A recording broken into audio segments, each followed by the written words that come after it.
very few people can say that they have been in the White House Situation Room. You now join their ranks. Yeah, that's going to cause problems. I think we should go with number one because we do not want to involve NATO. Because they're environmentalists. The Situation Room experience is a modern, fictional foreign policy crisis simulation. Students are assigned one of 40 unique roles, and then they are thrown into a story. But this isn't a classroom. The students are in charge. They make decisions that change the outcome of the narrative. The Situation Room experience is for high school students, adults, different organizations that want to know more about what it takes to make major decisions in the midst of crisis. At its core, this simulation is about people talking to each other and making decisions together. What you see is that students have to cooperate. You see genuine leadership emerge. If you're going to do that, should we just say the vice president is going to just come to the Situation Room? What happens a lot of times is that students who might look like they're not as interested as some of the others turn into the ones who really take charge and who really come out of their shells. They feel like they have a better understanding of how challenging it can be to make decisions under pressure with limited amount of time and with limited information. Whoever let that out, I don't think that's true.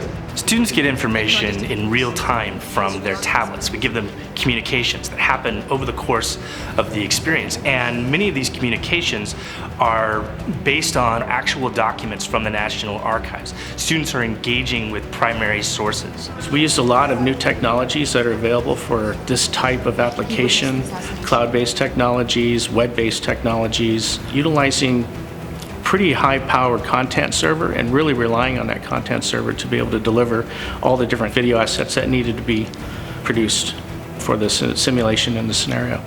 The second option is definitely not an option. We're not doing this. We looked at the events of what happened in March of 1981, and that became the basis of the entire scenario. What were people in that room thinking? And then we said, what if?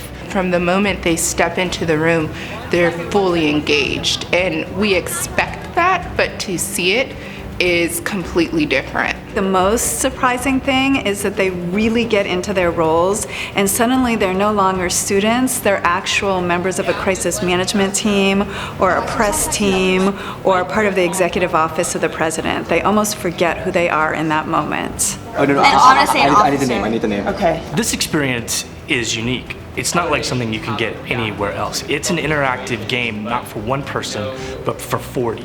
Everyone has a chance to affect outcome at various stages of the scenario. And this is something that's only possible now because of where we are in terms of technology. We're not reinventing events from the past. Rather, we're getting students to immerse themselves in a crisis that's frankly overwhelming.